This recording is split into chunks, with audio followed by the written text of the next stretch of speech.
सबको मेरा नमस्कार। मैं हूं डॉक्टर ममता गुप्ता। ज्ञानरिति क्लासेस के ऑनलाइन प्लेटफॉर्म में आपका बहुत बहुत स्वागत। हमारे स्कूल व्याख्याता यानी फर्स्ट ग्रेड की विज्ञप्ति जारी हो चुकी है, तो हमारे पास एक सुनहरा अवसर है अपने सपनों को साकार करने का।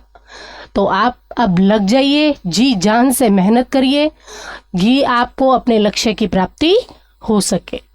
ठीक है। और ज्ञानरिति क्लासेस आपको अपने लक्ष्य को प्राप्त कराने के लिए आपके साथ खड़ा है। मैं डॉक्टर ममता गुप्ता आपको फर्स्ट ग्रेड में जो आपका ऑप्शनल विषय रहेगा संस्कृत, उसे पढ़ाऊंगी। तो विज्ञप्ति के बारे में हम थोड़ा देख लेते हैं कि कैसे, क्या, कितनी आयु सीमा है, क्या निर्धारित स्थिति है आवेदन करने की, हमारी क्वालिफिकेशन क्या रहेगी, ये सब चीज़ें थोड़ी हम देख लेते हैं। ठीक है। तो देखिए, ये है हमारे सामने हमारी विज्ञप्ति जो जारी हुई है आरपीएससी के द्वारा। तो देखिए, ये रही हमारी संस्कृत की वैकेंसी। संस्कृत की कितनी वैकेंसी आई है? 64 वैकेंसी। 64 सीटें बहुत होती है।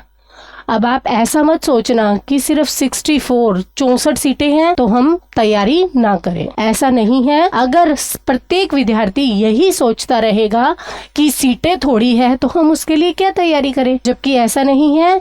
उन 64 सीटों में भी तो इंसान ही है, वो भी तो आप जैसे ही स्टूडेंट है जो क्लियर होंगे, तो आप क्यों नहीं, है ना। तो आप तो सिर्फ ये सोचिए कि 64 सीटें बहुत सारी बम्पर वैकेंसी है ये। और आपको कितनी चाहिए? सिर्फ एक ही तो चाहिए। क्या आपको 64 की 64 चाहिए? क्या नहीं चाहिए ना। आपको कितनी सीट चाहिए? सिर्फ एक सीट चाहिए। तो क्या हमें 64 में से एक सीट भी नहीं मिलेगी? क्यों नहीं मिलेगी? जरूर मिलेगी। तो आपको मेरे साथ आपको लास्ट तक बने रहना है। ठीक है। अब देखिए, संस्कृत की हमारी 64 सीटें हैं। अब मैं आपको इसके बारे में थोड़ा बता देती हूँ विज्ञप्ति में क्या कुछ दे रखा है। देखो, ये देखिए, अब देखो हमारी इसके लिए शैक्षणिक अर्हता क्या रहेगी, शैक्षणिक योग्यता क्या होगी। शैक्षणिक योग्यता या तो आपकी एमए की होनी चाहिए किसी भी सब्जेक्ट में, या फिर एमएससी होनी चाहिए, या फिर एमकॉम होनी चाहिए, यानी कि आपके पास पीजी की डिग्री होनी चाहिए। ठीक है। स्नातकोत्तर परीक्षा उत्तीर्ण होनी चाहिए। सबसे पहले तो इसके लिए ये अर्हता हो गई, यानी योग्यता हो गई। ठीक है। फिर इसमें आयु सीमा क्या रहेगी? आयु सीमा है इसमें 40 वर्ष। कितनी रहेगी? 40 वर्ष। 40 वर्ष में भी देखिए, SC ST और EWS मेल जो है उनके लिए 5 साल की छूट रहेगी। SC ST EWS फीमेल जो होगा उनके लिए 10 साल की छूट होगी। वहीं जो जनरल महिलाएं होंगी उनके लिए 5 साल की छूट दी गई है। ठीक है। तो ये है हमारी आयु सीमा। फिर इसमें बताया गया कि आवेदन की तिथि क्या रहेगी। आवेदन की तिथि क्या है? देखिए, हमारी आवेदन की तिथि हमारी है 5 नवंबर 2024 से इसके फॉर्म शुरू होंगे। ठीक है। और 4 दिसंबर 2024 तक इसके फॉर्म भरे जाएंगे। 5 नवंबर से स्टार्ट होंगे और 4 दिसंबर इसकी लास्ट डेट रहेगी। फिर इसकी शुल्क, इसका शुल्क क्या रहेगा? जनरल वाले जो हैं उनके लिए 600 रुपये, SC ST और EWS वालों के लिए 400 रुपये, और वहीं दिव्यांगजनों के लिए भी कितनी फीस रहेगी? 400 रुपये। ठीक है। तो ये हो गया हमारा फीस शेड्यूल। फिर देखिए, अब है हमारे पास हमारे कितने नंबर का पेपर कैसे होगा। देखिए, अब पूर्णांक यानी कि फुल लेंथ पेपर, हमारा पूरा पेपर कितने अंकों का होगा? 450 अंकों का। ये इंपॉर्टेंट बात है कि हमारा पेपर कितने नंबर का होने वाला है? 450 नंबर का। ठीक है। 450 नंबर का पेपर होने वाला है हमारा। अब देखिए, इसके अंदर देखिए, अब 450 में इसमें प्रथम प्रश्न पत्र होगा, एक द्वितीय पेपर होगा। ठीक है। प्रथम पेपर और द्वितीय पेपर, ये देखिए आपके सामने। फर्स्ट पेपर जो होगा वो सामान्य ज्ञान का होगा, और दूसरा पेपर जो होगा वैकल्पिक विषय होगा। दूसरा पेपर क्या होगा? वैकल्पिक विषय होगा। ठीक है। अब देखिए, जो फर्स्ट पेपर है वो कितने टाइम का होगा? 1.5 घंटे का। फर्स्ट पेपर 1.5 घंटे का होगा। इसमें 75 प्रश्न होंगे और कुल अंक होंगे 150। ठीक है। द्वितीय प्रश्न पत्र 3 घंटे का होगा, 150 प्रश्न होंगे और 300 अंक होंगे। क्लियर? तो 150 और 300 कितने हो जाएंगे? 450। क्लियर? तो फर्स्ट पेपर जो जीके का रहेगा, उस जीके वाले पेपर में आपको 150 अंक का पेपर होगा, और जो वैकल्पिक विषय, जैसे मैं आपको संस्कृत पढ़ाऊंगी तो संस्कृत जो है वो आपका 300 अंकों का होगा। क्लियर? अब देखिए, जो हमारा जीके का पेपर है उसमें हमारे सेक्शंस बने हुए हैं कि आपके ए सेक्शन में आ गई इंडिया और राजस्थान की हिस्ट्री, जो आपका प्रथम प्रश्न पत्र है, जिसमें 75 प्रश्न होंगे और 150 अंक का होगा। यानी कि हर क्वेश्चन 2 अंक का हो गया। 2 नंबर का एक क्वेश्चन हो गया, तो 2 नंबर का एक क्वेश्चन हो गया, तो टोटल अंक कितने हो गए?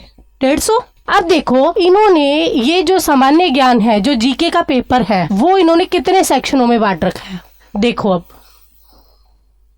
सेक्शन ए, उसमें आएगी आपकी इंडियन और राजस्थान की हिस्ट्री। सेक्शन ए में क्या आएगी? इंडियन और राजस्थान की हिस्ट्री। फिर देखो सेक्शन बी में क्या है? मेंटल एबिलिटी टेस्ट, स्टैटिस्टिक्स होगा, मैथमेटिक्स होगा, लैंग्वेज हिंदी या इंग्लिश दोनों में से कोई भी आ सकती है। फिर करंट अफेयर होगा, ज्योग्राफी राजस्थान की होगी, पॉलिटी इंडिया की होगी, ठीक है, जनरल साइंस होगी, और educational psychology, educational management, educational scenario in Rajasthan, right of children to free and compulsory education act 2009। तो ये आपका रहेगा जीके का पेपर। क्लियर? तो जीके में आपके कितने सेक्शन हैं? 5 सेक्शन है। पहले सेक्शन में आपके हिस्ट्री हो गई, दूसरे सेक्शन में आपके हो गई मेंटल एबिलिटी, स्टैटिस्टिक्स, मैथमेटिक्स और हिंदी इंग्लिश लैंग्वेज। फिर सेक्शन सी में करंट अफेयर हो गया, डी में geography, polity, general science, educational psychology, educational management, educational scenario in Rajasthan, right to children free and compulsory education act 2009। ये आपका जीके का syllabus रहेगा। ठीक है। फिर हम संस्कृत यानी सब्जेक्ट की बात करें तो सीनियर सेकेंडरी लेवल का होगा पेपर में। जो संस्कृत सब्जेक्ट है आपका, उस सब्जेक्ट में सीनियर सेकेंडरी लेवल का होगा क्वेश्चंस। ग्रेजुएशन लेवल होगा, पोस्ट ग्रेजुएशन लेवल होगा, पेडागोगी होगी, टीचिंग लर्निंग मटेरियल होगा, use of computer and information technology in teaching learning, इनसे रिलेटेड क्वेश्चंस होंगे। कितने क्वेश्चंस होंगे हमारे पास? होंगे इसमें 150 क्वेश्चंस। क्लियर? 150 क्वेश्चन होंगे, जो पर क्वेश्चन जो है 2 अंक का होगा। ये हमारा सिलेबस है। इसको ये देखो, मैं आपको छोटा कर देती हूँ, ये देखिए। ठीक है। स्कीम ऑफ एग्जामिनेशन, सामान्य ज्ञान का ये सिलेबस हो जाएगा, वैकल्पिक विषय में आपका ये पार्ट हो जाएगा। क्लियर? एक इसमें एक मेन स्पेशल चीज दे रखी है कि नेगेटिव मार्क होंगे, नेगेटिव मार्किंग होगी 1/3 मार्क। नेगेटिव मार्किंग कितनी होगी? 1/3 मार्किंग। नेगेटिव मार्किंग होगी 1/3 मार्किंग। ठीक है। अब मिनिमम पासिंग मार्क्स इसमें क्या रहेंगे? मिनिमम पासिंग मार्क्स का इसमें क्या रखा गया है कॉलम की 30 नेट करेक्ट क्वेश्चन होने चाहिए। किसमें? जीके में। जनरल नॉलेज का जो पेपर है उसमें 30 क्वेश्चन नेट सही होने चाहिए। कितने क्वेश्चन आएंगे आपके? 75 क्वेश्चन। 75 क्वेश्चन में से सिर्फ 30 क्वेश्चन आपके सही होंगे, तभी आपकी संस्कृत की कॉपी चेक होगी। तो 30 क्वेश्चन आपके जीके में सही होने चाहिए, वहीं 120 मार्क्स आपके संस्कृत में आने चाहिए, मतलब 60 क्वेश्चन आपके इसमें क्वेश्चंस होंगे 150 क्वेश्चंस में से 60 क्वेश्चन आपके एग्जैक्ट सही होने चाहिए। ये इन्होंने पासिंग मार्क्स दिए। इन्होंने लिखा है 40% इन ईच पेपर, 40% अंक आपके हर पेपर में होने चाहिए। आप तो क्वेश्चन पर ध्यान दो बस कि नंबर कितने हैं वो मायने नहीं रख रहा। अभी क्वेश्चन देखो कि हमें 75 में से 30 क्वेश्चन सही करने हैं और यहाँ पर 150 में से 60 क्वेश्चन सही करने हैं। अब देखिए, मैं आपको संस्कृत पढ़ाऊंगी। संस्कृत के अंदर 150 क्वेश्चन आ रहे हैं। अरे इसमें से मैं आपको 140 क्वेश्चन कवर करने की गारंटी दे रही हूँ। मतलब कि 140 क्वेश्चन तो आप 100% ठीक कर लोगे। बाकी बल्कि ऐसा नहीं है 140 करोगे आप 148 तक भी पहुंच जाओगे। मैं फिर भी कम एवरेज लेके चल रही हूँ कि आपके 150 में से 140 क्वेश्चन सही होंगे, ठीक है। और 140 क्वेश्चन जो होंगे ना, जितना मैं आपको पढ़ाऊंगी उससे बाहर कुछ नहीं जाएगा, ये मैं आपको गारंटी दे रही हूँ। और मेरी गारंटी का कारण क्या? मेरी गारंटी का कारण ये है कि मैं कोई नोट्स या कोई मैटर से नहीं पढ़ाऊंगी, मैं आपको पढ़ाऊंगी ऑथेंटिक बुक्स से, जो आपकी मूल किताबें लगी हुई है ना सिलेबस में, जैसे आपके संज्ञा प्रकरण, संधि, ये जो लगी हुई है, ये जो मूल किताबें हैं इनकी, जो सिलेबस होगा उनकी जो मूल किताबें है ना, उसमें से मैं आपको कराऊंगी डीपली, उससे बाहर कुछ भी नहीं जाएगा। समझ आई बात? जितना मैं पढ़ाऊंगी ना उससे बाहर एक क्वेश्चन नहीं जाएगा, ये मैं गारंटी देती हूँ। दावा इसलिए करती हूँ क्योंकि मैं मूल किताबें पढ़ाती हूँ, मैं ऐसे वैसे नोट्स या कोई मैटर से नहीं देखती, मैं मूल किताबों से देखती हूँ, ठीक है। तो आपके 140 क्वेश्चन यहां से सही हो गए, तो 140 का मतलब कितना हो जाएगा? कितना हो जाएगा? 280 नंबर हमारे पक्के हो जाएंगे। कितने? 280 नंबर हमारे पक्के। किसमें? सब्जेक्ट में। अब आप बताओ, 450 नंबर का पेपर है, 450 में 280 नंबर तो मैंने किस में ले लिए? संस्कृत में, ठीक है। और फिर जीके जो है, जीके में वैसे भी 30 क्वेश्चन सही होने चाहिए, यानी 60 नंबर तो वैसे भी हमें चाहिए। मैं पूरे 60 मानती हूं कि आपके 60 ही नंबर आए, तो कितने हो गए? कितने हो गए? 340। कितने में से? 150 में से। तो आपका सिलेक्शन कोई रोक सकता है क्या? 100% सिलेक्शन होगा, किसी भी हाल में आपका सिलेक्शन नहीं रोक सकता कोई। आपकी 340 नंबर आ गए तो मतलब सिलेक्शन हो गया आपका। और जबकि मैंने पूरे लिए हैं, जितने आपको पासिंग मार्क्स चाहिए ना, सिर्फ उतने नंबर लिए जीके के, और जबकि आपके तो ज्यादा आएंगे। क्या सिर्फ 30 क्वेश्चन ही थोड़ी सही करोगे? मेहनत करोगे तो ज्यादा भी होंगे ना।